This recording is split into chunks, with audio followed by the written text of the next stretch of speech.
Gente, hoje eu quero contar uma história para vocês, a princípio triste, mas no final interessante, né?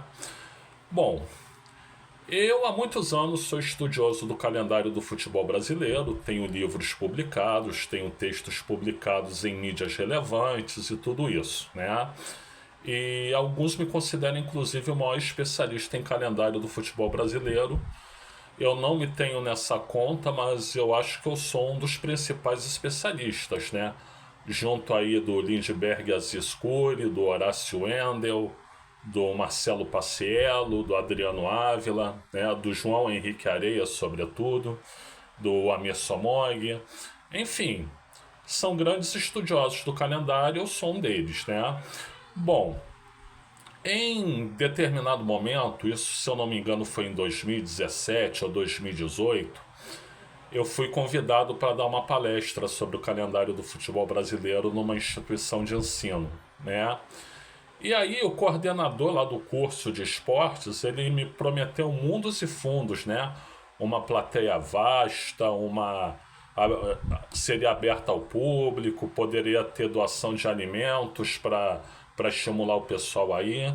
Só que o cara, ele não se esforçou para fazer nada disso, e quando eu cheguei lá, eu fui dar palestra, né, junto com um colega, né, que também tem uma proposta de calendário e que eu convidei para ir comigo, para ele apresentar a proposta dele e eu apresentar a minha, né, para 8 pessoas assistirem, né. Enfim, depois eu fiquei sabendo que o coordenador, a verdade mesmo é que estava ali, não entende porra nenhuma de futebol e não queria ninguém fazendo sombra a ele. E a verdade é essa, né? E assim, eu fiquei muito decepcionado com aquilo, muito decepcionado com aquilo. Tão decepcionado que eu decidi: futebol na minha vida acabou. Não quero mais saber de futebol, né? Eu que acompanhava futebol desde os 8 anos de idade, né? Eu ali com quase 50, não quero mais saber de futebol. E olha, gente, eu fiquei assim uns 7, 8 meses sem falar nada de futebol, sem ver nada de futebol, sem acompanhar nada de futebol. Eu ia realmente riscar futebol da minha vida, né? Estava completamente decidido a tanto, né?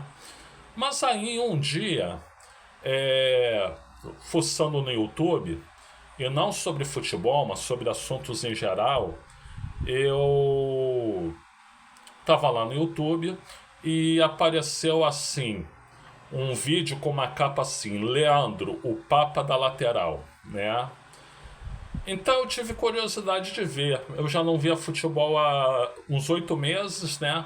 Mas eu tive curiosidade de ver. Era uma entrevista com o Leandro, né? O Peixe Frito, né? Grande lateral direito do Flamengo, né? Que depois foi zagueiro do Flamengo também. Aliás, para mim ele ainda jogava mais como zagueiro do que como lateral. E eu fui ver a entrevista. A entrevista foi deliciosa, maravilhosa. Eu morri de rir. E a partir daquele momento eu voltei a acompanhar futebol. Quem entrevistava era um site chamado Museu da Pelada. Eu quis saber mais a respeito. E aí eu fui ver a página do Museu da Pelada na internet, eu pesquisei e tudo. Entrei em contato com o Sérgio Pugliese, que hoje é meu amigo, que é o editor do Museu da Pelada. E de lá para cá eu escrevi mais de 500 textos para o Museu da Pelada, né? Então o Museu da Pelada faz parte da minha vida. Toda semana eu escrevo um texto para o Museu da Pelada. E isso tudo graças a uma entrevista que eu vi sobre o Leandro, né? Que para mim foi muito interessante. Então eu bem que tentei me aposentar do futebol, deixar o futebol, só que o futebol não me deixou, né? Eu devo isso ao Museu da Pelada. Gente, eu sou o Luiz Felipe Chateaubriand. Se você achou curiosa a história, clica aí, dá seu like, compartilha por gentileza, se inscreve no canal.